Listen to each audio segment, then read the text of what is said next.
Language's dirty little secret. Having reviewed H.P. Lovecraft's words on composition, we can see how the language has changed since the 1920s. But why is it that Orwell's essay, Politics and the English Language, seems so much less dated when it was published a mere 2 decades later? Even Poe's essay has aged more gracefully, and he wrote that 70 years earlier. Well, if we ignore some pompous phrasing. I prefer commencing with the consideration of an effect? Come on, Edgar. Try, I prefer to start by aiming at an effect. Because I'm about to denounce Lovecraft's prose, let me begin by saying I adore his horror stories. 5 years before the Inklings started talking about writing mythopoeic literature, Lovecraft had already established his Cthulhu mythos. None less than Stephen King writes that Lovecraft has yet to be surpassed. But even King, who raved for pages about Lovecraft's stories in Danse Macabre, called his dialogue stilted and lifeless. In On Writing, he says, "Folks, people just don't talk like this, even on their deathbeds." I think we can all agree that Lovecraft gives good advice on storytelling. A story must contain no event glaringly removed from the usual order of things, unless that event be the main incident. Sound advice that even very good authors have failed to observe. And ironic, coming from a man whose best work concerns the horrific violation of the usual order of things. No less ironic is his endorsement of the King James, when so much of Lovecraft's work is categorically blasphemous. I'll post an appreciation of his stories soon. But what about Lovecraft's prose? Here's a sample King cited. The leathery, undeteriorative, and almost indestructible quality was an inherent attribute of the thing's form of organization, and pertained to some Paleogean cycle of invertebrate evolution utterly beyond our powers of speculation. Talk about pretentious diction! Orwell would have had a field day. All that boils down to, no human had ever seen a creature so strange or so tough. In his defense, Howard Lovecraft knew exactly what every one of those words means, and he used them correctly. He tried to give his audience quality, as he understood it. So let's look at some of his advice and see where it falls apart. Number 2 on his list of mistakes. Avoid barbarous compound nouns as viewpoint or upkeep. Both of his examples have entered the dictionary. The English language has become more agglutinative, a fancy word meaning we glue words together to make new ones. I'm just happy we glued plain Anglo-Saxon words this time instead of Greek or Latin counterparts. Would anyone really prefer view punctum or autum custode? We create useful new words this way all the time. Lunchbox, Ethernet, double talk, without falling into the trap of redundant stupidities like newspeak or ungood. Though I'd say we need a better name than dumbing down for that phenomenon. Number 8. Avoid use of nouns for verbs, as he voiced a protest. Sorry, Howard. The coining of new verbs from nouns adds valuable new words. Personal example. I once wrote a scene on a train and typed, "A crossing bell, Dopplered by." Feel free to disagree, but I think that's a fun, clear, and evocative verb. Let's talk about the elephant in the room that no one wants to discuss. Lovecraft writes, "It is also important that cheaper types of reading be dropped. Popular magazines inculcate a careless and deplorable style which is hard to unlearn and which impedes the acquisition of a purer style. If such things must be read, let them be skimmed over as lightly as possible." Wow. This from a man whose primary publisher was a pulp magazine called Weird Tales. Talk about biting the hand that feeds you. This arrogant snobbery is right in character with the racism and elitism we know this man labored under.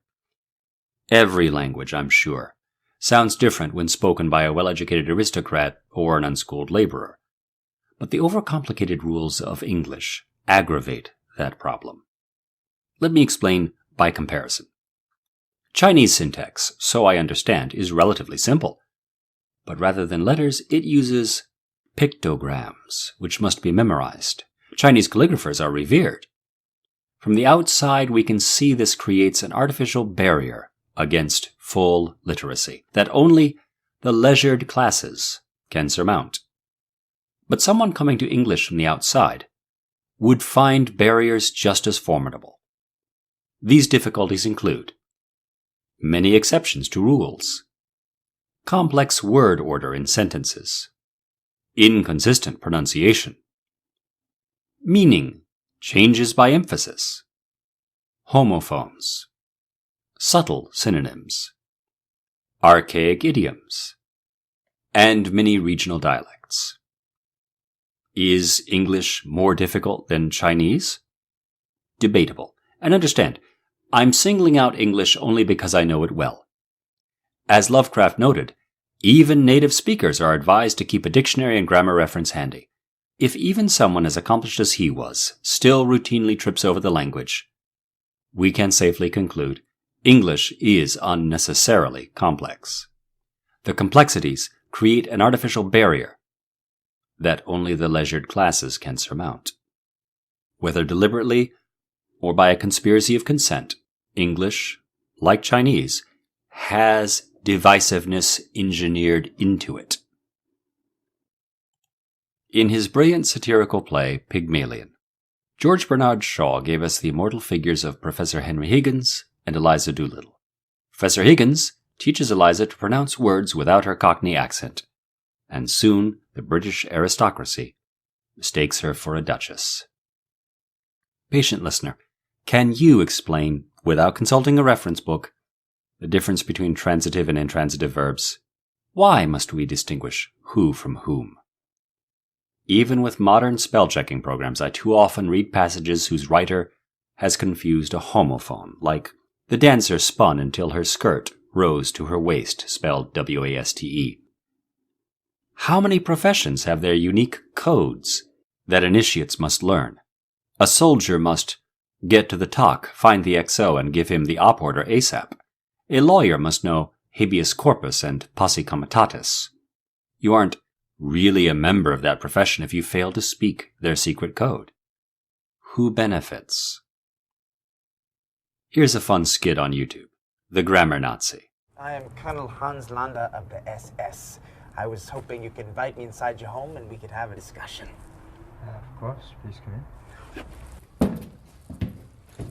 Now, as you may have heard, I am in charge of rounding up all the Jews in this village. Yes, I have heard that. Are you aware of any Jews hiding in the area? No, I assure you there haven't been no Jews in this village. There haven't been no Jews, so there have been some Jews. Oh, sorry, no, I meant there haven't been any Jews. No Jews here. Sorry, I was confused by a double negative. You see, grammar is very important to the Nazi Party. Yes, grammar is indeed very important to the Nazi Party. An abusive authoritarian will make up arbitrary rules so that he may have the pleasure of enforcing them. They give him an excuse to abuse his victims and give his victims obedience training. Were I to address certain audiences, the result would be like Idiocracy. Unaware of what year it was, Joe wandered the streets desperate for help. But the English language had deteriorated into a hybrid of hillbilly, valley girl, inner city slang, and various crumbs. Joe was able to understand them, but when he spoke in an ordinary voice, he sounded pompous and faggy to them. And if I strolled into Martha's Vineyard in Massachusetts, the bouncers would know I did not belong as soon as I opened my mouth. The dirty secret of language, including, perhaps especially, English. It enforces division. Divisions of class, gender, race, region, and religion, with all the resultant suffering. If you would communicate to someone outside your circle, you must employ translators and native speakers. They have innocuous names like copy editors, and would have you believe the vernacular of the highest caste is correct and pure.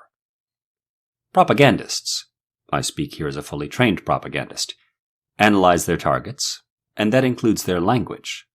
They employ linguists and native speakers to translate their messages, and then sample audiences.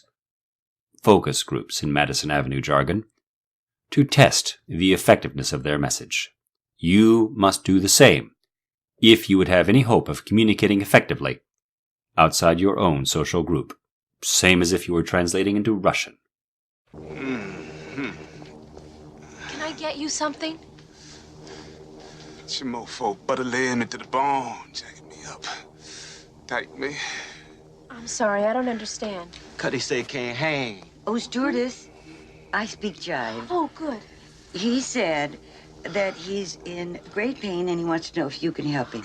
All right, would you tell him to just relax and I'll be back as soon as I can with some medicine? Just hang loose, blood. She's gonna catch up on the rebound on the med side. What it is, Big Mama? My mama raised no dummies. I duck her rap. Cut me some slack, Jack. Say Cuddy can't hang. We say be doing everything. Chomp don't want to help. Chomp don't get the Say help. can't hang. Say seven. This YouTube reviewer analyzes stories much as I do. He has good insights to offer, but he expresses himself in the patois of the street. Ways at once. The first is you making a conscious decision to believe something that be obvious bullshit.